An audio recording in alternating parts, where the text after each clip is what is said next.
Mbote bandeko balandi ya magazine d'actualité Christian chez vous bisikano so bozuli baku ya kolanda biso mokolo ya lelo. Nous sommes aujourd'hui lundi le 14 avril 2025. Bienvenue à ce nouveau numéro. Enfin, Matata Mpogno pris dans son propre piège.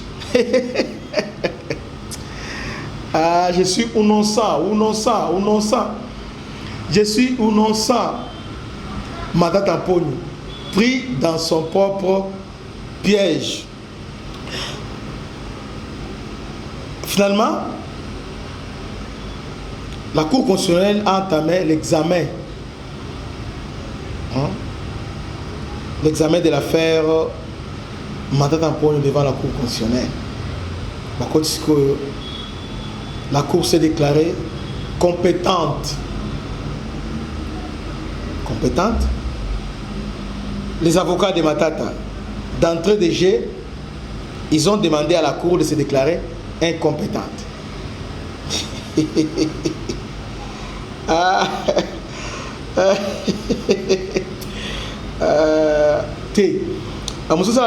Congo awa soit beto solo di maté parce que Congo est mboka, pardon, congolais ils ont monde mususu. Congo est ici comme ça.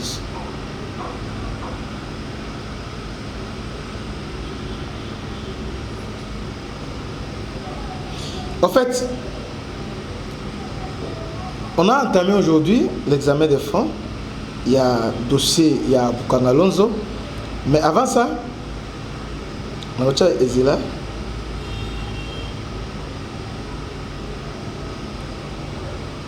Selon l'avocat Naé, la Cour a été déclarée incompétente. Suivons ces avocats. Sous toute réserve généralement quelconque, plaise à la Cour. Des dits recevables et totalement fondés, les préalables ainsi développés par le plaidant de conséquence à titre principal, s'est déclarée incompétente à examiner la présente action, frais comme de droit, à titre subsidiaire, décréter l'irrecevabilité de la présente action,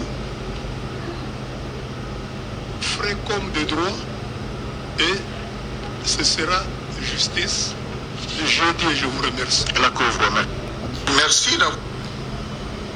Matata Lobby, Cour s'est déclarée incompétente. Exactement ce qui s'est passé et pas Dieudonné Kalouba. Alors, maintenant, les vrais problèmes,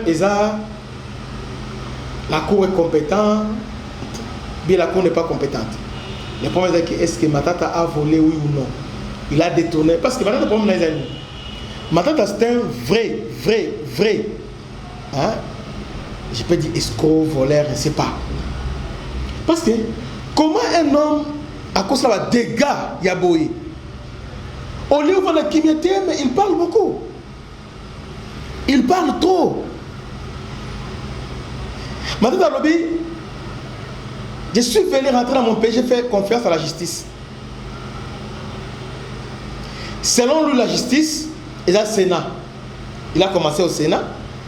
Arrivé ici, parce qu'il y a un spectacle.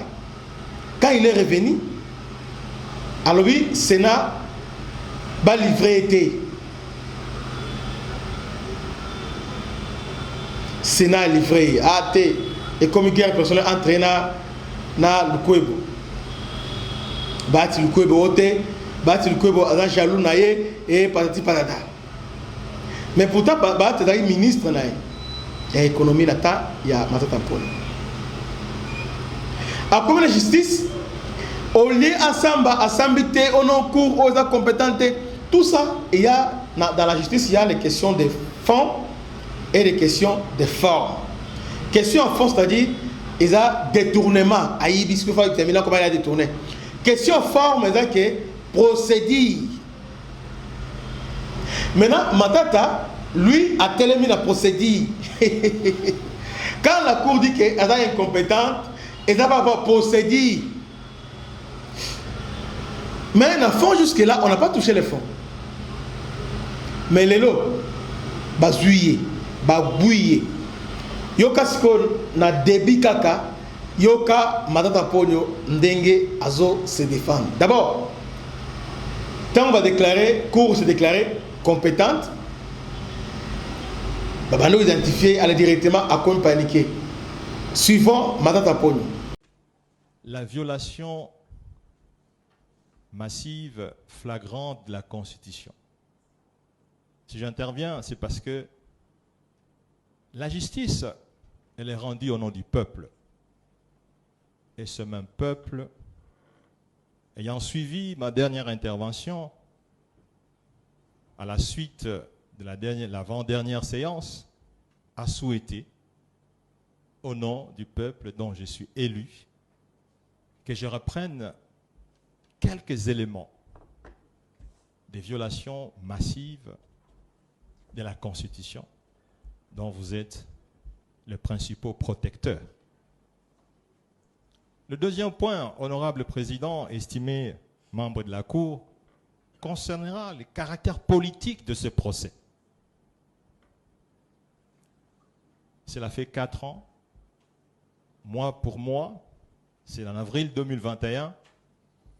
J'étais alors à Conakry, conseiller du président. Le premier réquisitoire tombait. Et j'ai dit, contrairement à tout ce qu'ils m'ont dit de ne pas rentrer, j'ai dit, je fais foi. Honorable président, estimé membre de la Cour, je fais foi à la justice de mon pays, je vais rentrer. Et je suis rentré. L'exil m'a été donné, j'ai refusé. J'ai fait confiance en vous, honorable président, estimé membre de la Cour, parce que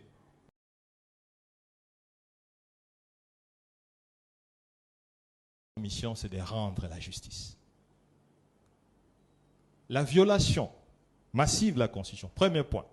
Je vais faire une comptabilité rapide pour ne pas vous retenir encore.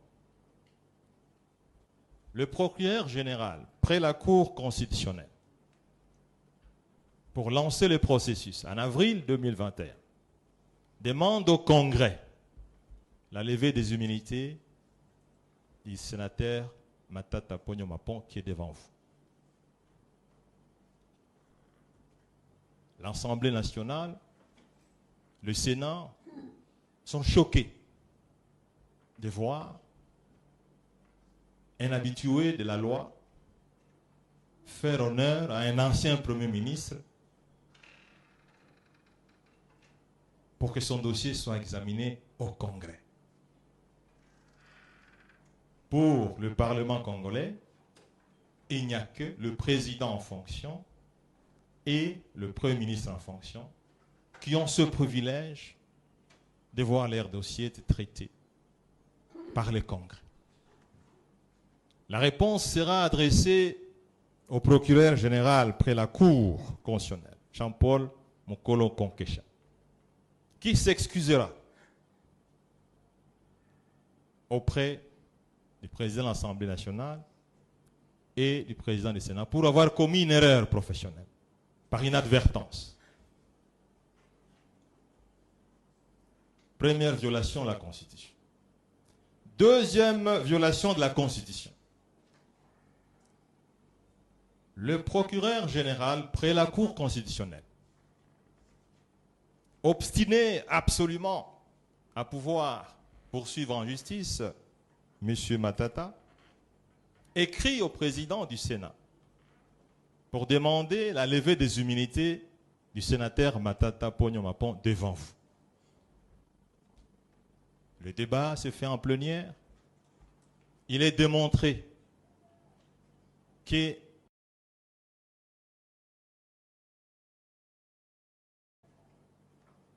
un procureur général près la Cour constitutionnelle ne peut pas s'adresser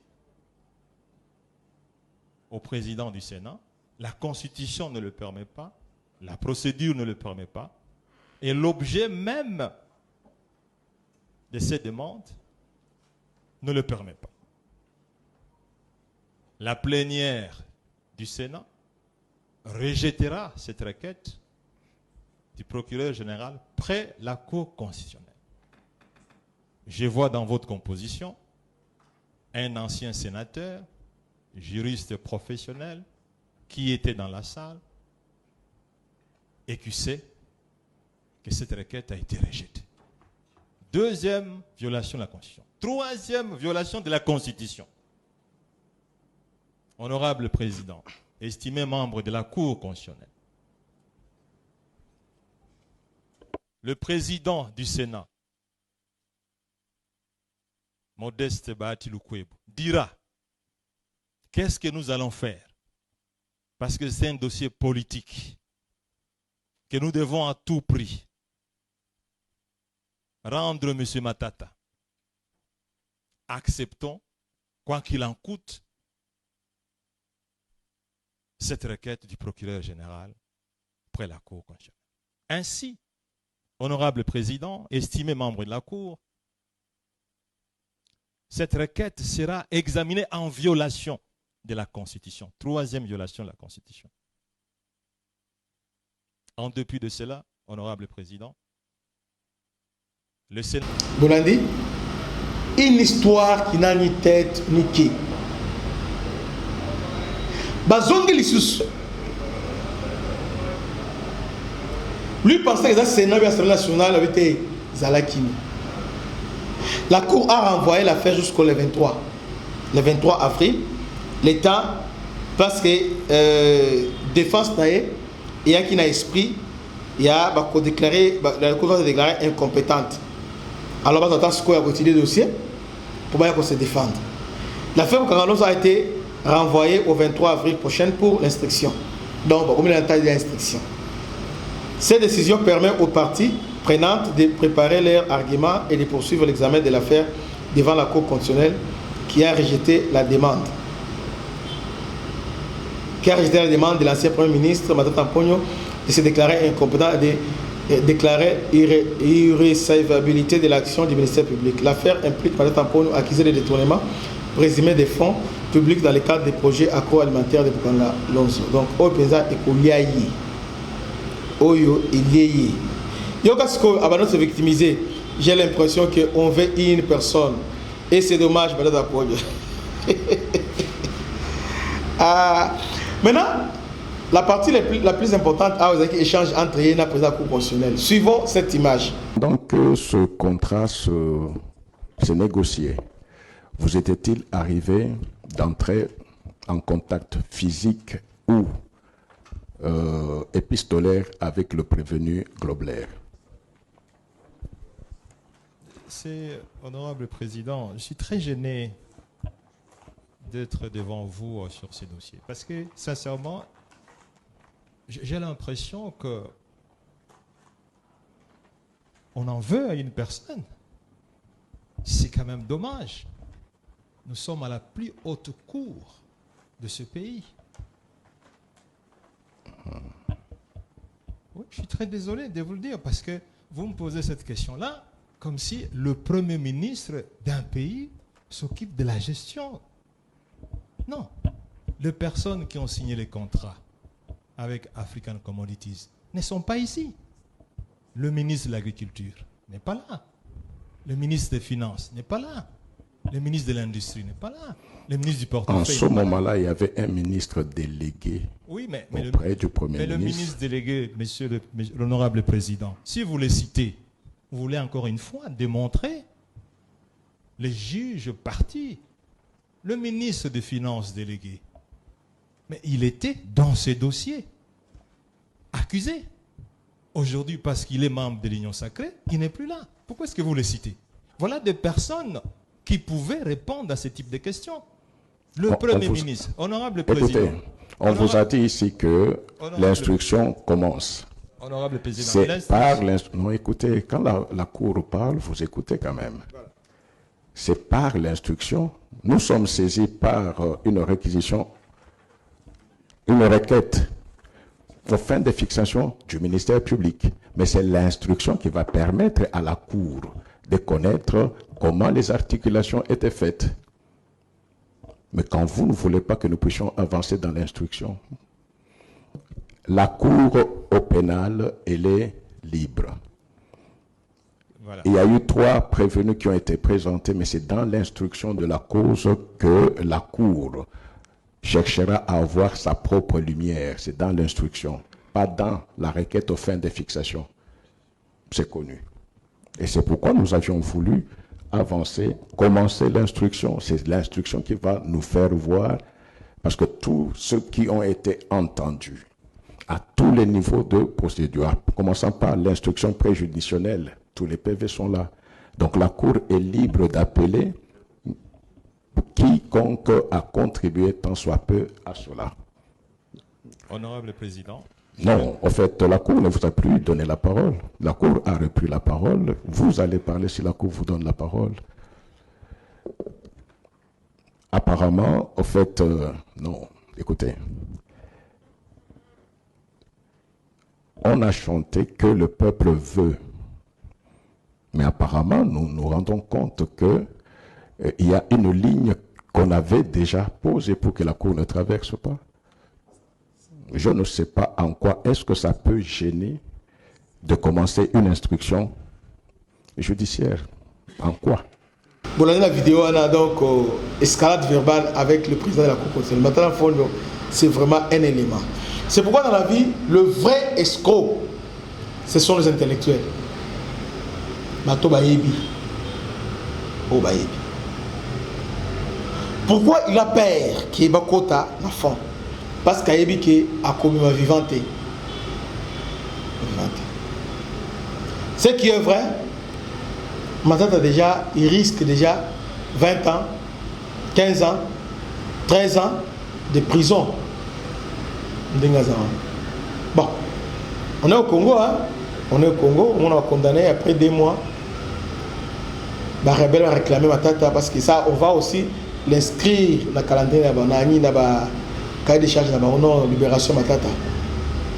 Parce que c'est lui qui avait signé déjà que Minembo est comme commune.